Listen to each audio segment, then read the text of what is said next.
So let's talk about classes in the Ruby language. A class is just a special keyword we can use to keep our code organized. You can think of a class as a blueprint for some type of an object. So let's take a look at this. We could have a class of, let's say animal.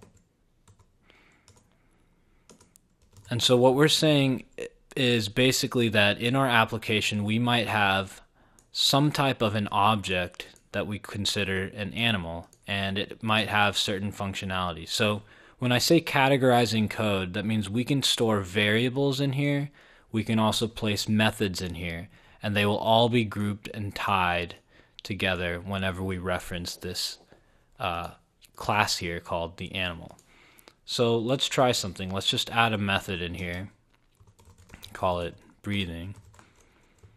Since we know that animals can breathe, and we'll just say puts I'm breathing.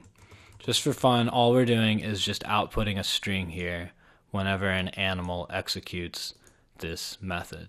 So remember, think of this class as a blueprint for an animal. Now, you've heard me use the term object throughout this series, and what you'll realize is that an object is an instance of a class. And you'll hear that phrasing a lot, and all that really means is that when we create a new animal in the computer's memory, it's going to be an object. So this is just the blueprint. Let's create the actual object. And the way we do that is with a special keyword in Ruby called new. And we can do that simply just by typing animal.new. So by running this code right here, what we're doing is we're telling Ruby, hey, we want this blueprint here to exist, and we're just going to create a category of code called animal. And then inside this blueprint, we want special functions assigned and related to this category of animal. And then when we run this, we are creating an actual object. This is how we officially create objects in the Ruby language. Now, typically you won't just create the object out of the blue like that. It's better to assign it to a variable, so we'll do that now. We'll just call it animal. We can call it whatever we want and save it.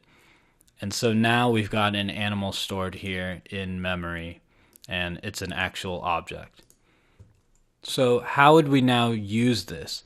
Well, remember we said that methods are like the verbs of this programming language.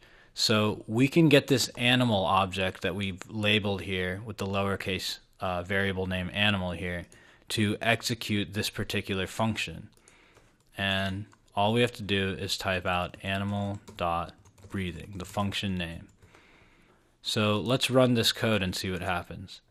And there you go. After the Ruby interpreter scans all of this code, it implements this method, breathing. And the reason why it does that is because we created a particular object here.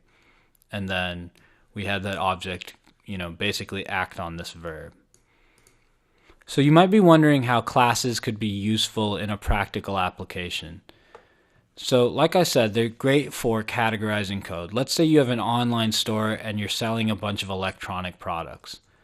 You may want to make a class and call it product.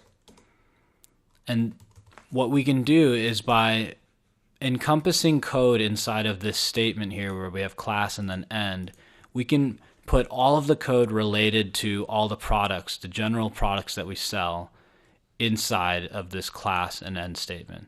And by doing that, we're just going to keep things clean and organized. And so what we could do is, let's say for each product you want to show the price on your web page. You could, instead of having to create a separate page for every product and going in there and manually writing out the price, you could just create a method here inside this class. And this method could output the price somehow. And we could pull that from the database by writing a more complex method here. However, now all you have to do is write this once, and then any page that you want to show the price, you can instantiate the actual product and create an object by, creating something like this. Like we said, we need the .new, and then that product variable can now call that method. And we could use this anywhere in our application where we want to show the price. And that way we don't, let's say we have 1,000 products on our site. We don't have to manually go in there and write the price by hand for all 1,000 of them. We can just put this one piece of code here and it'll always output the unique price of each one, so long as this method is written properly to pull from the database.